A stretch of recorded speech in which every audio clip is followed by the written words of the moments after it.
You have to have that means to support your family. So most people, a 9 to 5 is pretty steady versus taking on a real estate career. It has to be something that you really like. You have to love what you do. To keep on going, you have to enjoy, you have to be passionate about what you do.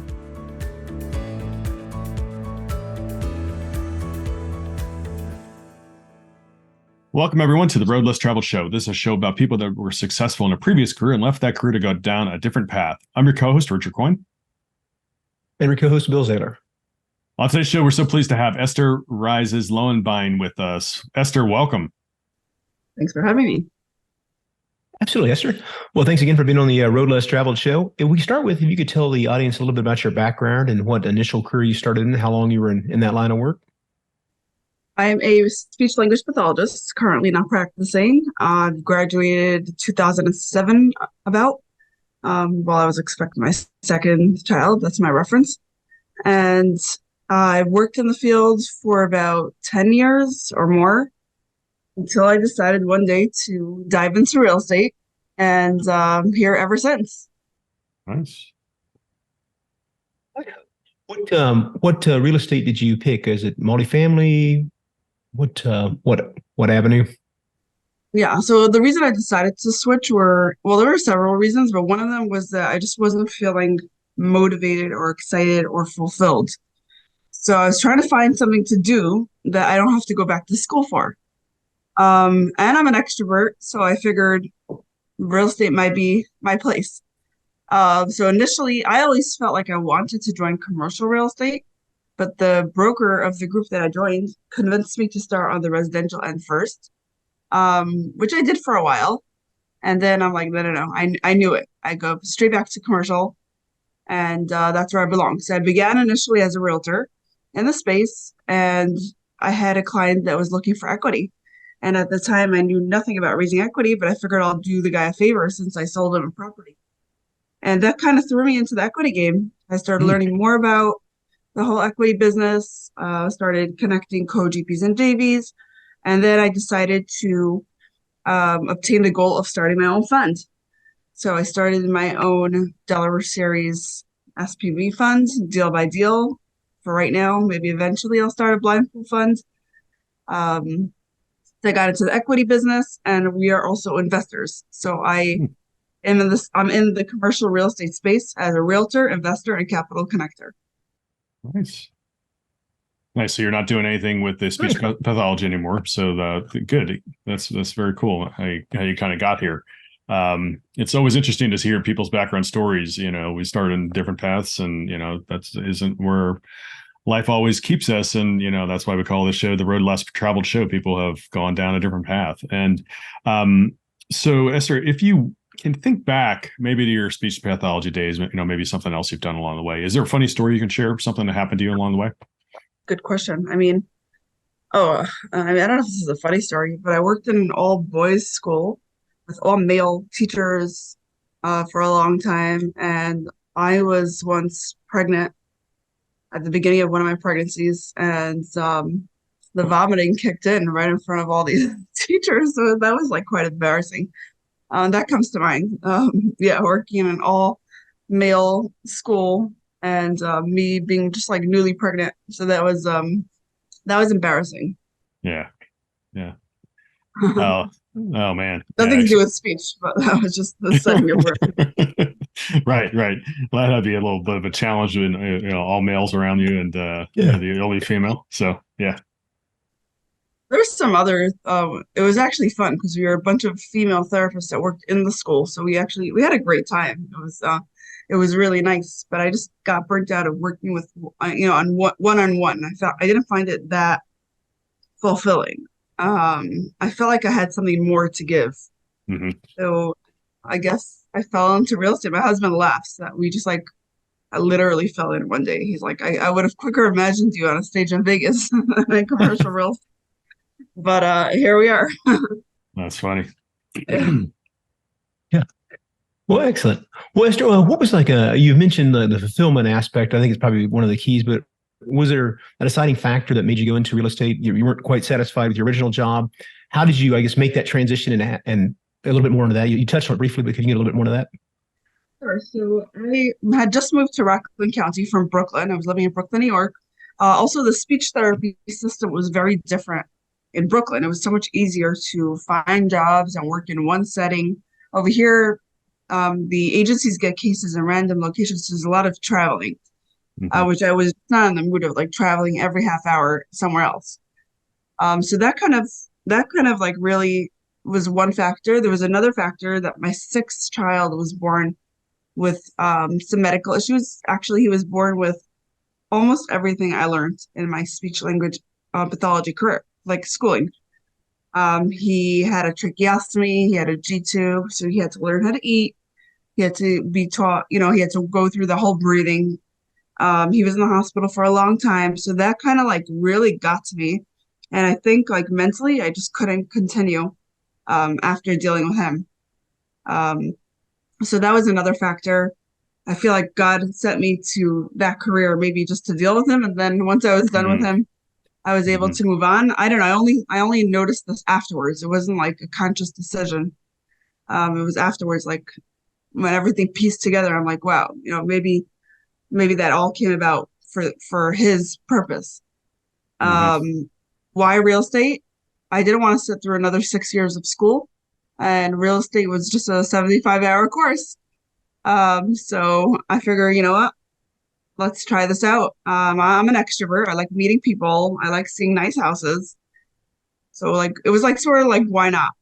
Yeah. Like as a hobby. It started as a hobby, and here I am. Very cool. Very cool. Where do you focus on now? Is there, I mean, obviously the residential is probably close to where you live, but as far as the more commercial side, are you still in the Northeast or have you different states or what's your geographical focus?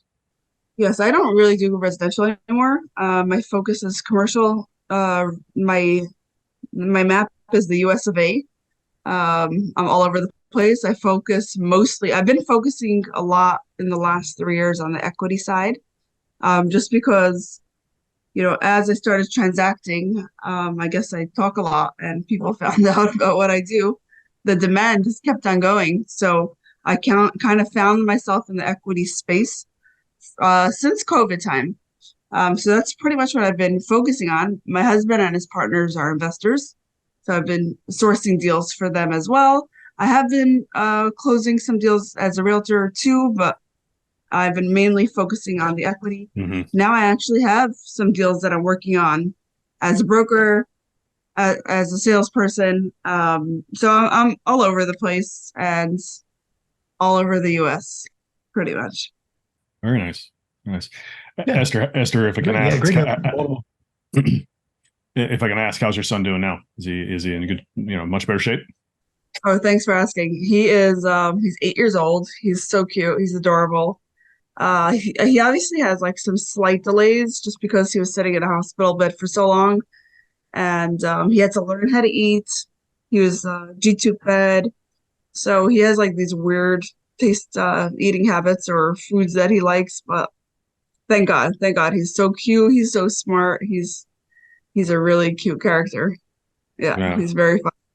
Glad he's doing well. That's great. Yeah, Thank you. and I think you're right. Sometimes maybe you did learn that career just to be able to help your son and to be able to deal well with that situation. So glad he's doing well. So Esther, as you really kind of started making that shift into real estate, you talked about you took the course and that you initially started in residential, realized that wasn't for you. You wanted to move more to the commercial.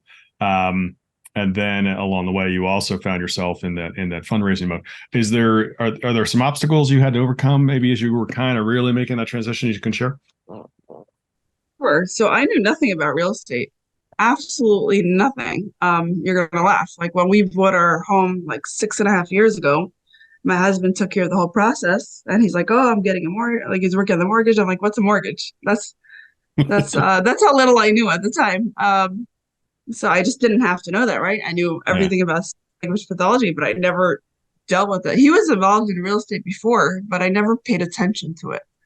Now that I know of what a mortgage is and so much more, um, now I'm like getting everything he's talking about, and Hmm. um, And actually, when I got involved in real estate, that helped his real estate investing accelerate so much more. So they purchased many more properties since I got involved. I've been actively sourcing deals and connecting them with people. So it's been good on all ends. Nice.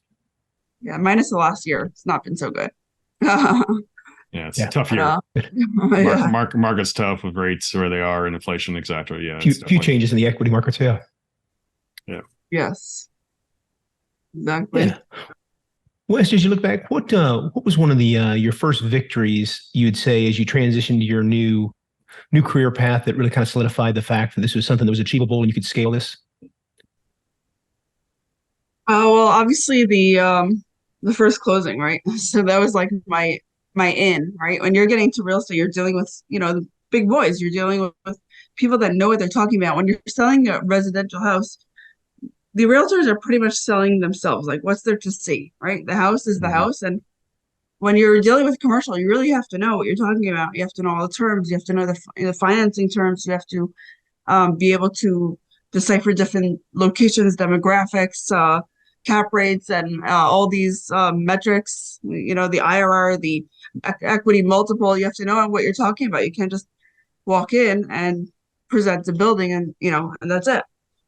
So I had to learn everything very quickly to know what I'm talking about, to show that I know what I'm talking about. So that was a challenge that I worked on really hard, like just trying to gain as much knowledge as possible, taking every course, reading as much as I can, going to every meetup and connecting with people, just being out there nonstop. Like I don't waste a minute between my kids and work. If I'm not working or transacting or dealing with my kids, I'm learning. So learning and meeting, there's no end, and you have to be really committed to succeed in this business. My first win was a closing that I was able to show, like, hey, I did it. Not for the money. It was more like I got there. Like right. Yeah, absolutely. Well, what size property was your first one, commercial one you closed on? I'm trying to remember which one was the first one. It's a good question. I sold a property for my husband. It was my first listing. Was my husband's parents had a property to list, so they gave me the listing, and I was able to list. I can't remember if it closed first or it was definitely my first commercial listing.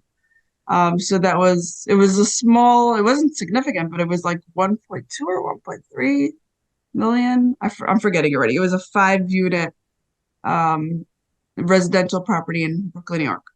Nice. Yeah, So pretty good. That's pretty good for a first closing. When I you're can't remember brand if it new was to the first this. closing. Yeah, I can't remember if it was the first closing or not. Like I have kids, they fried my brain. But it was definitely my first listing that I for sure remember. Gotcha. Yeah, I think kids fry your brain for sure. That's, I think we all suffer from that to a degree. So Esther, is there a funny story maybe more recently from your real estate days that you can share? I don't know if it's a funny story, but I think it's a really cute story. I connected a buyer and seller that were neighbors to each other. And so that was really cool. They both lived somewhere in the Flatbush area of Brooklyn, and they were neighbors. It was really, really fun. I guess it is funny. One was a buyer, one was a seller. How And cute. but previous to that, they didn't know, oh, he needs to buy and I need to sell. Wow, look at that. You made the introduction. Very cool. So Yeah, well, in Brooklyn, there's so many people living on one block, so sometimes you don't know your own neighbor. sure. I don't know if they knew each other. Maybe they've seen each other, but they definitely didn't know that the other one's a seller and he didn't know the other one's a buyer. So that was a really cute story I had. Very cool. Yeah. Excellent. Esther, where are you today on your journny? You see, you're looking doing the SPVs. You're looking at some ideas in the fund. So, kind of where are you now? And where's your short term goal, 3 to 5 years? So I never have a goal, right? When I got started, I could have never imagined where I'd be right now. So when people ask me, what's your 5-year goal? I just don't know what to say because I was doing speech therapy like 6 years ago. I never would have thought that I would have gotten into real estate. I was doing really well for a while, and then last year has just not been great at all on all fronts. Also, like personally, it's been just a tough year all in all.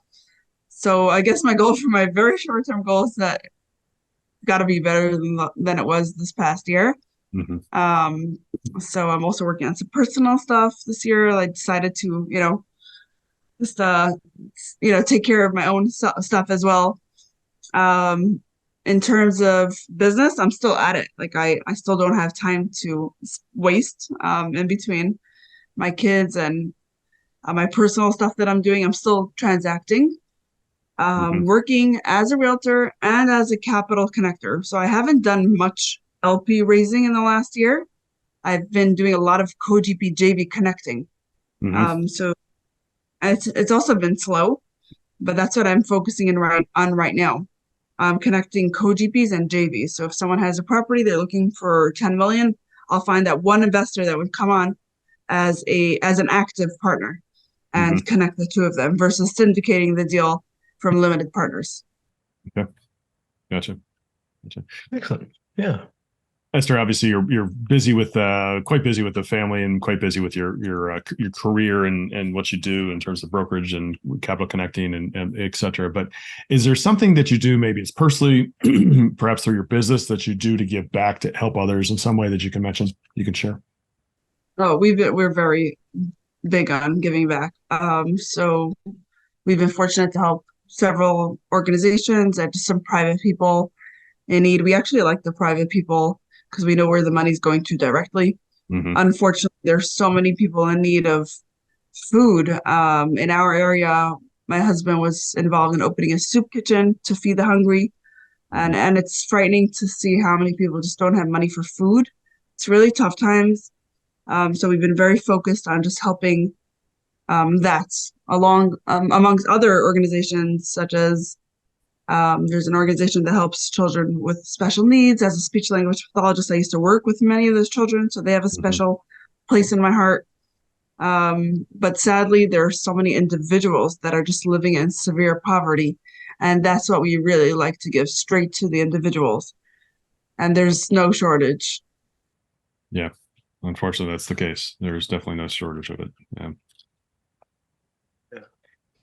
Well, Esther, is there something you've as far as on the business side that you've recently implemented that's kind of helped you grow? Like I said, I know it's been a challenging last year for everyone, but is there something you've recently implemented that's kind of helped you scale or get a little traction? So I've been like still working aggressively the last year. I feel like I was just spinning wheels because I was working a lot with no results, which is sometimes hard to keep on going when you're just not seeing results. If there's anything I implemented, well, I had a very tough year on so many levels. Like I had lost all my help, everyone for a different reason. I had a lot of assistants at home as well, and I lost a lot of the help. Like my nanny had to leave, and my cleaning lady left, and my driver had to leave. Like all for different reasons. So it's been like just difficult on all fronts. Something I implemented. Not necessarily anything new because it was working for me in the past. It's just that sometimes it works, sometimes it doesn't. It's just like realizing that, it's sometimes you can put in all the effort, but the rest is up to God. Right. Yeah. Richard and I talk about all the time that, it's in this business, especially commercial real estate, it's the long game, right? Like I said, all the work you're doing now with the investors and reaching out, it definitely sounds like you have a gift for like a connector. So I mean, all that, it I guess plays forward, but it definitely it gains momentum, I would say, again, because you learn to people like your two neighbors in that instance that didn't know each other, but since you were there, you're able to connect them. I mean, so the more you're in that, the more it helps. So just like you said, the effort you're putting in, I'm sure will pay off, downstream. Yes, I hope so. Thank you. Yeah, definitely. It has been an interesting year for a lot of people over this past, just the market and everything, but definitely obviously wish you well as you continue to kind of work through and finding finding the pieces to put back in place that were already working that somehow got out of whack, but hopefully they'll keep moving in a good direction. So Esther, what advice would you share with somebody who's considering making a path change? Oh, well, it has to work for your family. That's number one, because if for example, real estate, everything's commission based, or if you're successful, whether you're a realtor, whether you're buying a building, it's only if you buy it and if you have tenants that it's, it has to be, it's all based on a success fee or a success story. So you have to have that means to support your family throughout, right? What happens like this last year, if hardly anything worked out, you have a family to support. So most people, a 9 to 5 is pretty steady, although many 9 to 5s were laid off. But a 9 to 5 is pretty steady versus taking on a real estate career. So it has to work for everyone around you, and also it has to be something that you really like. You have to love what you do, because some days are just really, really tough. And in order to keep on going, you have to enjoy. You have to be passionate about what you do. And that's one of the reasons I actually started my fund, was because I have that education background and I love educating people, and I'm passionate about real estate. So I started my fund in order to enable people that have smaller amounts to invest to come in and invest in real estate, to see the benefits that real estate provides, whether it's tax benefits or, depreciation, or, the long hold, just receiving returns. And also the ability to scale. There's so many benefits of real estate. So I wanted to enable people to see that. So therefore I started my funds to allow smaller techs to come in and receive monthly, quarterly, yearly, whatever distributions. Nice. Yeah. Well, Esther, what's the best way for our listeners to reach out and learn more about you and your fund and what projects you have going on? Sure. So I'm always happy to help. You can find me on LinkedIn as Esther Reizes-Lowenbein. I'm on Instagram. I'm on Facebook. I'm on Twitter. Or you can check out my website, estherreizes.com. Okay, very good. Well, and we'll add those links in the show notes below. Well, Esther, we really want to thank you for being on the Road Less Travel Show. I really enjoyed the conversation and want to wish you continued success. Thank you. Same to you. Thank you. Thank you, Esther. Really appreciate you taking time to be on with us. Certainly do appreciate it. We also want to thank our listeners. Please continue to give us a 5-star rating so we can bring you more great content like our show today with Esther Reizes-Lowenbein. And we want to remind everybody out there that Park Capital Partners has a couple things going that we want to just remind everybody about. First, we have the Park Capital Partners Value Add Fund, which is a 506c fund open today to accredited investors. Second, we have the Park Capital Partners Foundation, that is a 5013c nonprofit. That is another one of the ways that Bill and I give back. The way that works quickly is, first, Bill and I fund the operations of that foundation so that all the money donated goes to do its best work, which is to help others. Second, we donate personally. Third, we donate corporately. And finally, when investors invest with us, we make a donation to honor that investor to a pre-selected list of 15 different charities, including Feeding America, which is obviously trying to help people that are food challenged. And then certainly there's other charities in there that many people are really like and want to be part of. And again, that's just a way for us to help investors not only make returns, but also at the same point in time, feel good about helping somebody else along the way. So please reach out to say hello. Bill and I are happy to have a conversation anytime. And we can be reached at parkcapitalpartnersllc.com, parkcapitalpartnersllc.com. And remember, folks, that the road less traveled may be calling you. We recommend that you listen and take action. Thanks for joining.